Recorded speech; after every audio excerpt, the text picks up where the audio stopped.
Faillite de Celsius. Le fondateur aurait retiré 10 millions de dollars avant l'effondrement. Le fondateur de Celsius aurait retiré des millions juste avant l'effondrement. La nouvelle a été rapportée par nos confrères du Financial Times.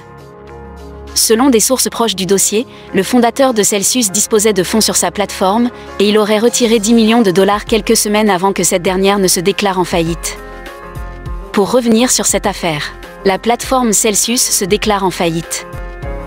Mashinsky aurait retiré ses fonds entre mi et fin mai 2022, selon un de ses porte-paroles. Ce qui gêne potentiellement, c'est que Celsius aurait justement commencé à connaître des difficultés à cette période. Pour rappel, les premières rumeurs de défaut de paiement avaient commencé à circuler au début du mois de juin. Les retraits et transferts avaient quant à eux été suspendus le 13 juin dernier. Le fondateur de Celsius est donc accusé d'avoir voulu sauver ses fonds, en aggravant potentiellement la situation de l'entreprise.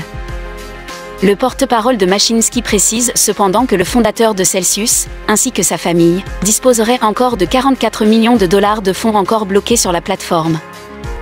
Par ailleurs, ces 10 millions de dollars auraient été retirés pour payer des taxes, selon la même source. L'affaire Celsius continue d'être dévoilée.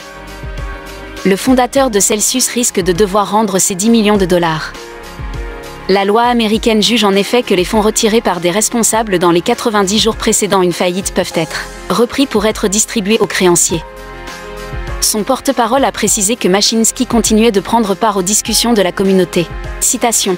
Il continue à être engagé pour travailler avec et unifier la communauté autour d'un plan de recouvrement qui maximisera le montant et la liquidité. Mais de loin, le fondateur de Celsius vient en effet d'annoncer sa démission du poste de PDG de l'entreprise. Les actions de Mashinsky devraient par ailleurs continuer à être scrutées au Filecoin des mois, alors que la procédure de faillite est en cours aux États-Unis.